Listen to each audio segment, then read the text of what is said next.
Celebrating 10 years of award-winning car talk, it's the In-Wheel Time Car Show, your weekly go-to all things automotive place. Howdy along with Mike Out of This World Mars, King Conrad DeLong, Jeffrey, we need more Zekin. There you go. I'm Don Armstrong. Glad you could join us on this Saturday. It's a beautiful day here in the neighborhood, and we've got more guests lined up for you. And did you say Emmy? Emmy with Emmy is her name. Webb Motorworks. Hold on. I goofed. I hit the wrong button. I got in a hurry. Oh, gosh. Well, we'll get to them. She's there. She's there. It's just me. It's okay. Calm down. She's ready. We could go an extra hour. What are they going to do? No. Let's go. Emmy's here. There she is. Hey, Emmy, and who's that you got there with you, Emmy? Who's the old guy? Who's the old guy? Who's the guy guarding the gate there? That would be Don Armstrong. We're the old guys. This is the ludicrous inventor, my dad, Chris Webb. Hi, guys. Nice to meet you. Really nice of you to have us on your show here today. You know, I noticed just a little hint of a Canadian accent there, eh? Really? Oh, yeah. Yeah. We're from Victoria, BC, Canada, on the coast. Oh. Just from Washington. Wait a minute. So you're up there on the Heavy Rescue 401. I don't know what that means. No. It's a TV show. Never mind. Oh, okay. The 401 is the road. I don't have time to watch TV. I'm too busy building stuff. Yeah, well.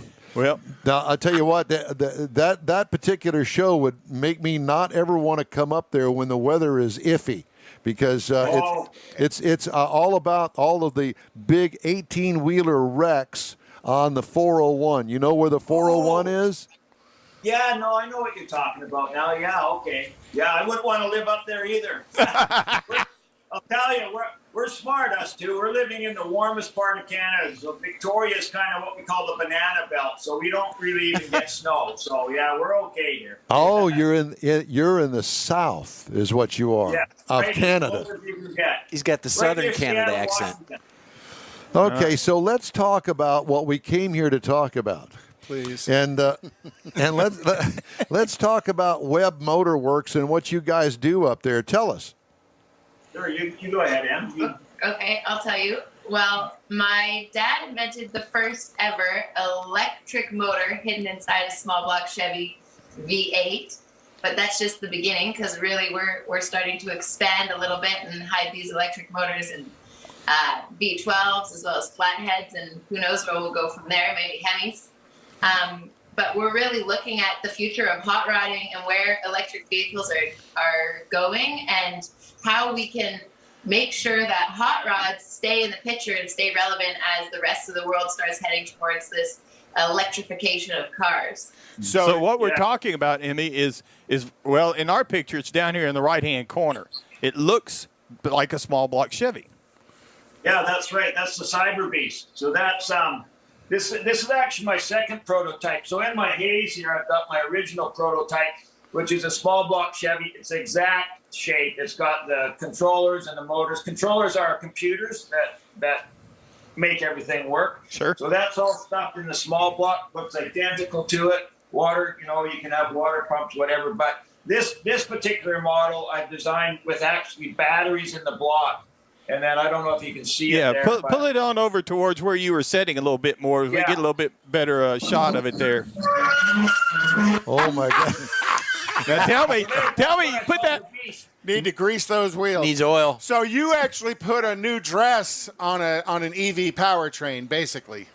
Exactly, yeah, because, and hey, there's lots of guys out there doing stuff, and it looks quite modernistic, which a lot of people like, but us old timers, we kind of like the look of our small block Chevys or our flathead V8, so at least it'll still look cool. As you finish out your project with the EV powertrain built within whatever engine body you want, do you also tune in a soundtrack to go along with it? So it still has. You know what?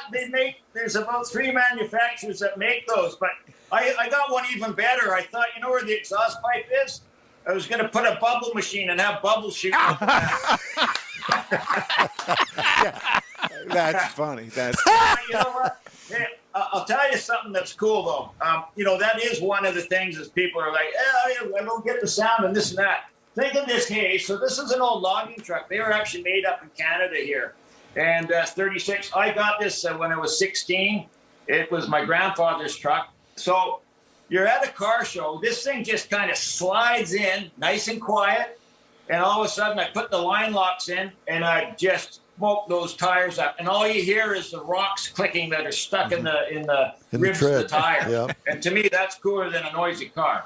And then if you put it in a Mustang body, you'll wreck the Mustang. No, I'm sorry. That's another. Well, no, actually, we're actually doing a Camaro next, a 69Z 28 Camaro.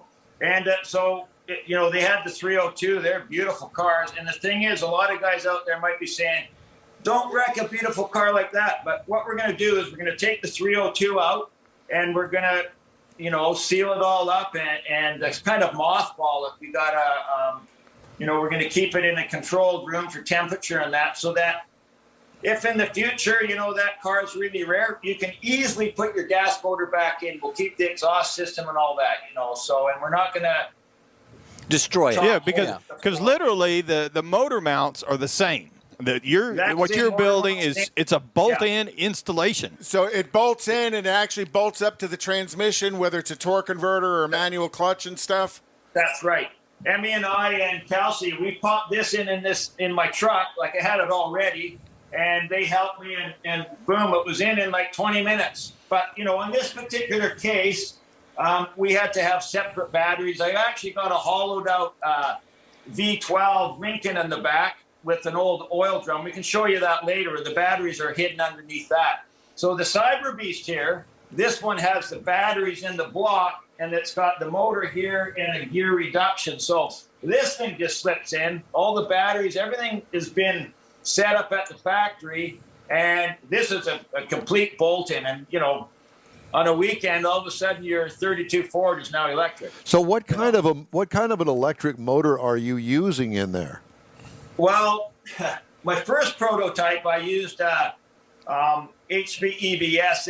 It's lower voltage because I didn't want to get into the high voltage right to start. It was a prototype. It only has 126 horsepower, but 260 foot-pounds of torque at 1 RPM. So it lights the tires up on a 5,000-pound truck. The Camaro, which we're going to probably be taking to SEMA, everybody at SEMA is going to go, I don't want 125 horsepower. So the Camaro is probably going to have 500 horsepower.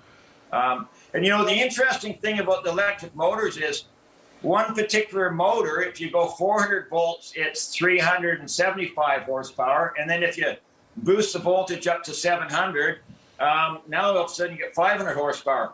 But the torque is the same. It's still 365 foot-pounds of torque. Because as you guys know, horsepower is related to torque and RPM. Right. You know, so the higher the RPM, the higher the horsepower you got. It's this immediate torque that you know sets it apart. That's what got me with these electric motors. Chris, what are you doing for batteries, and what's the length life of the charge? Range. Yeah, the range. Well, depending on how much money you got. So. Yeah, right? You know, I mean, you can get a bigger battery. That's the part of the problem is the battery cost, you know. So when I did this prototype here, I had a 20 kilowatt pack. It was 10,000 Canadian, which is about $7 or $8 US down there. But we caught it. I wanted this one. I wanted to keep the cost down, and I wanted to be able to just more or less go to a car show or a coffee shop. I only needed about a 40-mile range for my prototype.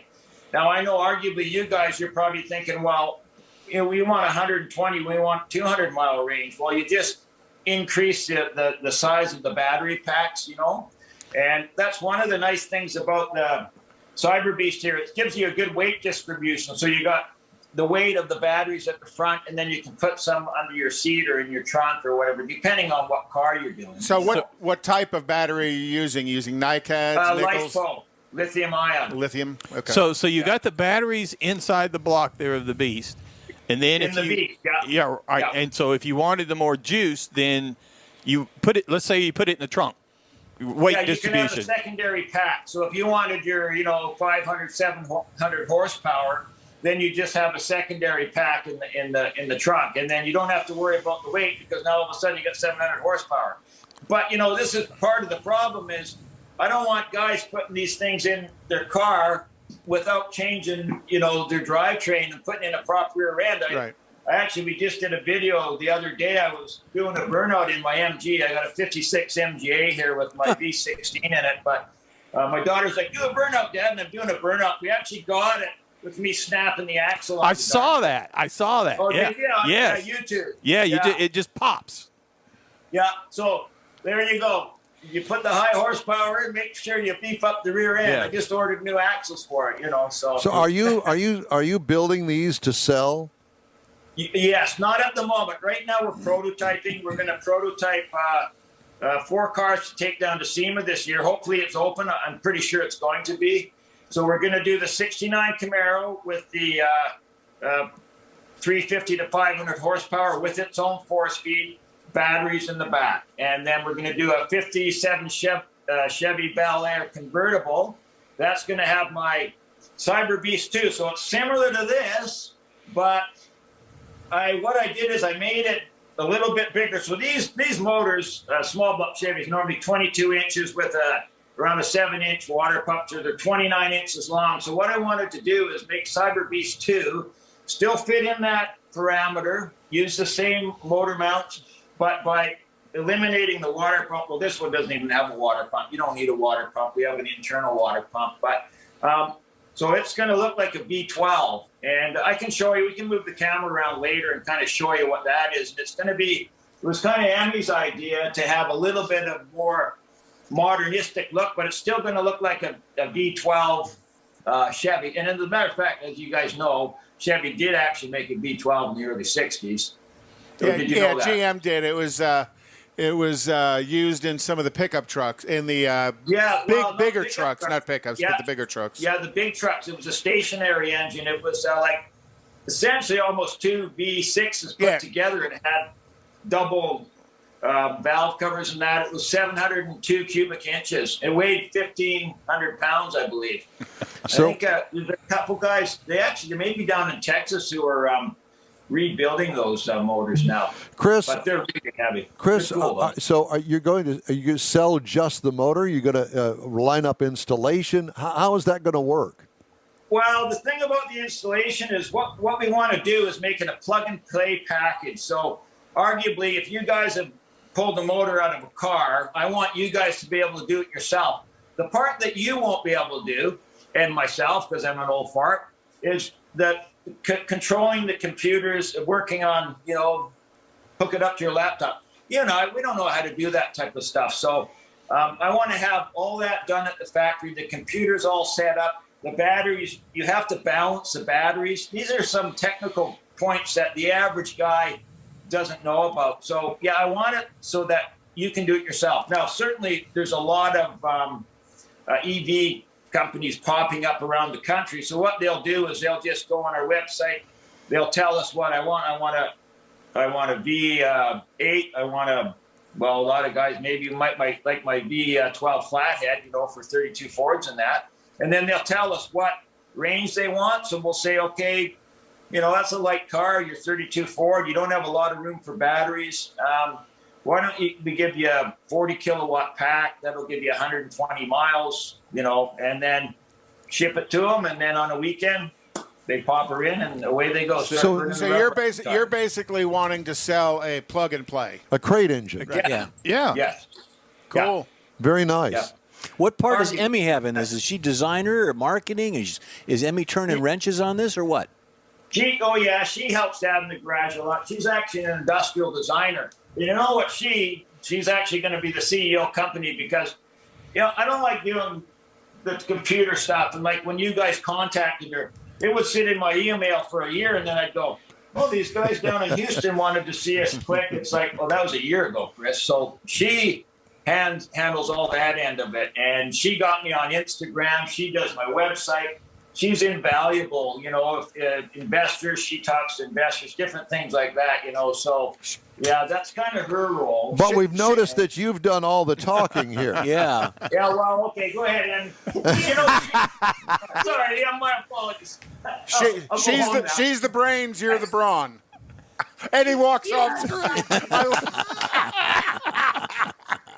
Oh, you Canadians are such clowns up there. A lot of jocularity going on up there. Jocularity. There we go, right there. So, Emmy. Let Emily talk about why I did it and kind of why she likes the idea. How's that sound? Well, it gives you both something to do. It's been a really fun project to work on together. I originally came up with the idea to put an electric motor in a hot rod after I saw, you know, all these people down south in California starting to do these electric conversions on old hot rods. And being someone who always wanted to drive a hot rod myself but didn't have any experience working on an ICE engine, I thought that an electric motor would be the perfect opportunity for me to drive a reliable hot rod. And because my dad had already invented the flathead kit, which was essentially the same thing, an aluminum shroud that changes a small block Chevy into a flathead V8, V12, or even a V16. He already had this knowledge of developing patterns, getting them cast in aluminum and welding them together to suit up these cars and change the perception of the engine. So when I brought up the idea of making an electric hot rod, honestly, it was a natural progression to just develop these kits for the electric engine. And that's when everything really took off for us. So you've mentioned flathead a couple of times. Could that engine I'm looking at right there be a flathead?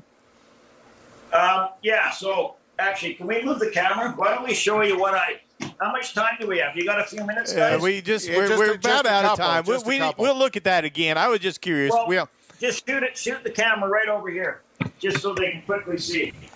This is a small block Chevy inside, but it looks like a flathead. Oh, okay. And then if you zip over to the MG there, I know we're running out of time. This is my 56 MGA. I've had this for 44 years, and that's a small block Chevy made to look like a V16 flathead. Boy, I bet you that scares people when you pull into a meet. Oh, yeah. That's what we're all about. Flatheads I love. You're going to get those Mounties after you. Listen, we Dudley do right. Oh, yeah, they're always knocking on my door, those guys. No they're doubt. good guys, though. Well, listen, you offer them 3 or 4 beers, they have them, and then they drive off. We want to come up there and party with you guys. Listen, it's a real pleasure to talk to you. Webb Motorworks and webbmotorworks.com. That's with 2 B's, WBB motorworks.com. Yep. Chris, Emmy, it's great to talk to you guys. Thanks so much for giving us a tour of the place up there in BC. And we need to get back with them before SEMA and see how they're coming on the project. Let's make let's make a plan on doing that over the summer, and we will talk with you and see how hot it is up there in the south of Canada. Yeah, okay? I'm hoping it'll warm up. Notice we got our coats on, eh? Yeah. Stay off the 401. Yeah, stay off the 401. Yeah, right. Wherever that is. Thank you. Thank you guys so much. We appreciate you. Thanks. Thanks so much. Oh this my is gosh. so cool. Yeah, that is and what a fun family that would be. Yeah, absolutely. All right. It's just time. give them beers. I want to remind you that it is easy to get a hold of us. Shoot us an email. The address is info@inwheeltime.com. Time now for Conrad's Car Clinic. And Conrad's had more papers than usual that he brought to the show today. And so what are we going to talk about today? Well, today we're going to talk a little bit about the technician world. You know, when you look at the law of averages, the typical dealership technician is a man. About 1% of them are women, and that's kind of growing as well. The average technician is about 40 years old. He has 19 years of experience as a technician. They earn, in 2016, about $55,000 a year. In 2020, they're earning about $70,000 a year, so they're seeing increase in their pay. They get paid by the job. They flag for their job. They don't get paid by the hour. So if the book says that job pays 2 hours, he gets paid 2 hours, whether he spends 3 hours on it or whether he spends 1 hour on it. But the hourly rate is based on the shop rate. The shop rate, right. So your independent shop is different than a dealership shop. Can be. You know, some independent shops are above dealership they're up there, shops. yeah. You know, they've been on their current job 3.8 years on average, which means they have a tendency to move around quite a bit. They typically are on the job about 43 hours a week. They spend up to 70% of their time on maintenance and light repair. My world. They spend in their lifetime, they're going to spend up to $50,000 or more on tools. You know, you're looking at some of these high-tech toolboxes today are $15,000, $20,000, $25,000. They say he would not recommend his work, my job, to a friend because it's pretty intense. You know, most shops are not air conditioned. There's some out there that are now. It's kind of hard work. It's continual education as well. So again, when you look at the average technician, that's what you're looking at, and it's a depleting base of people right now. There's not a lot of people going into the technician industry, and dealerships and independent shops are screaming for technicians. So it's a great job opportunity for anybody who's interested. My son, Jason, has been with Lexus, I want to say, for 10, 12 years. Oh, yes. Certain brands hold people quite a bit longer. And then, we've had places here on the show, Houston Community College, San Jacinto College, and such. You know, there's places here in Houston that offer that education. So that's what I wanted to talk about today. It's good.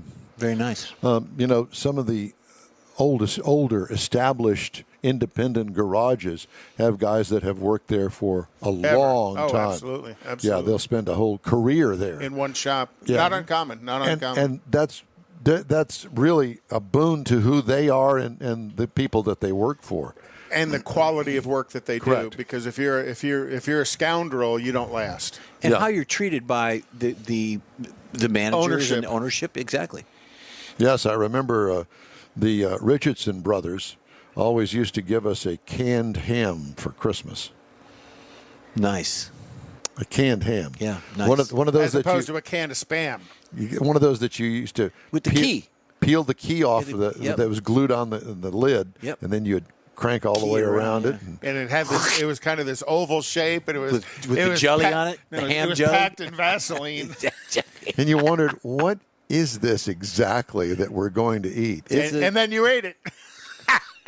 I didn't. And it was good. Even my mother went, I'm sorry, honey, we're going to have to give that to the poor people. Did it say WW2 surplus on it, or no? Spam. I think it was a Hormel canned ham. Hormel, I think they still make those things. Yes, don't they do. They do. Yummy. Okay. Well, you asked me to keep it short, so I did. That's right. I did? I didn't ask you to keep it short. Packed in jelly. Packed in jelly. The Chicago Auto Show is going to return in July. The event will be smaller than usual and run only half as long as normal times. But there will be a Chicago Auto Show at McCormick Place this year, the first really large gathering allowed in Chicago since the pandemic began, according to Deputy Governor Dan Hines and Dave Sloan, president of the show sponsoring Chicago Auto Association. The show will take place July 15th through the 19th if you're into the Chicago Auto Show. They're just jealous of Houston. Houston's first. Ford Motor Company is reportedly reconstituting an old name for one of its newest electric vehicles. The automaker plans to call the electric version of its full-size pickup and top-selling model the F-150 Lightning, according to Car and Driver. That works. Which cited an internal document provided by a source. The vehicle is expected to go on sale in the middle of next year, so look for the Lightning to return. So Ram Trucks is going to join with Foo Fighters to launch a new advertising campaign to shine a spotlight on everyday rock stars. So maybe Jeff can be a part of that. Yep. All right. U.S. sales at Toyota Motor, Honda, American Honda, Hyundai, Subaru, and Kia more than doubled in April behind strong retail and light truck demand, setting monthly records at several companies. Ford volume rose almost 65%. And in the latest sign, the market continues to run hot. fueled by stimulus outlays, while mostly avoiding the impact of falling inventories from tight chip supplies. The seasonally adjusted annualized rate, or SAR, of sales for April was 18.5 million. Wow. Well above forecasts and a high for the month, according to Motor Intelligence. And that just goes to prove about this whole chip thing. The auto industry had no clue that sales would go through the roof as quickly as they have. And once again, I will say to you that if you are in the market for a new car, you better snap one up pretty quick, because there's going to be a shortage of used cars. We used to use that SARS template quite often because it was very, very accurate. We are going to take a quick break, and we are going to finish up today's show after these messages. Stay with us. Whether you own a newer car or want to keep your older one humming along for a while longer, think of Bayway Chrysler Dodge Jeep Ram, Bayway Chevy, and Bayway Lincoln to keep things in tip-top shape. From oil changes to major repairs, you can depend on the highly skilled service pros at Bayway Chrysler Dodge Jeep Ram, Bayway Chevrolet, and Bayway Lincoln to perform fast, efficient service to keep your investment running strong. For all your service needs, remember Bayway. Schedule your next appointment online anytime. Bayway, keeping it original. Tailpipes and Tacos is Houston's premier cruise-in, and you're invited to join in. Whether you're a cruiser or spectator, Tailpipes and Tacos is the place to enjoy made-to-order breakfast tacos, fresh coffee, and mingle with Houston's fun car people. Mark your calendar for Saturday, May 15th for Tailpipes and Tacos at the Lupi Tortilla Mexican Restaurant in Katy, 8 a.m. to 11 a.m. Tailpipes and Tacos is free, and everyone's invited. You'll see collector cars, hot rods, customs, magnificent originals, and resto mods all at one location. Cars from all over Southeast Texas cruise in and show off in a friends and family event at the Lupi Tortilla Mexican Restaurant on the Grand Parkway at Kingsland Boulevard, just south of I-10 in Katy. Drag racer, car enthusiast, and Lupi founder Stan Holt brings you Houston's hottest cruise in, Tailpipes and Tacos, Saturday, May 15th, 8 a.m. to 11 a.m. at Lupi's in Katy. The In Wheel Time Car Show will be there too. Get your ride ready, and we'll see you at the Tailpipes and Tacos Saturday morning cruise in, May 15th, 8 to 11 a.m. at Lupi's in Katy, weather permitting. NHRA Camping World Drag Racing. It's an 11,000 horsepower Nitro Rodeo coming to Houston Raceway Park in Baytown. Catch all the Nitro and Pro stock action at the Mopar Express Lane NHRA Spring Nationals, presented by Pennzoil, May 21st through 23rd. Matt Hagan, Leah Pruitt, Erica Enders, 3-time world champ Steve Thorns, and 16-time himself John Force. Kids 12 and under are free in general admission. Get tickets at HoustonRaceway.com. Houston's got horsepower. Don't miss the first ever Houston Summer Auto Show, May 19th through the 23rd at NRG Center. A limited edition collection of your favorite brands and models, including the new Ford Bronco and Jeep Grand Wagoneer. Tickets online only at HoustonAutoShow.com. It better not be messing up anything is all I got to say. No, we're good. Well, that's it for this episode of the In Wheel Time Car Show. Hey, when you're on Facebook, please give us a like. Tell your friends about us and share our junk if you don't mind. You'll get Conrad's unicorn hunting features along with all things automotive all week long. The In Wheel Time Car Show streams on Facebook, YouTube, Twitch, and on InWheelTime.com. Podcasts available on your favorite podcast outlet. Special thanks to all of our guests today. The In Wheel Time Chief Engineer is the fabulous David Ainsley. Our Marketing Manager and Video Technical Director, Jeffrey D.Z. Zekin. For booking agent and podcast man Mike Out of This World Mars and his royalty King Conrad DeLong, I'm Don Armstrong. You're invited to join us for our next live show next Saturday, 8 to 11 Central Time, when we'll be coming to you from this month's Tailpipes and Tacos at the Lupi Tortilla Tex-Mex Restaurant on Highway 99, the Grand Parkway, and Kingsland Boulevard. That's just south of I-10 in Katy, right here on the Smoke and Mirrors Network. Today's show is produced by Susie Armstrong. So long for now, and enjoy your weekend. Shots for everybody. Woo-hoo.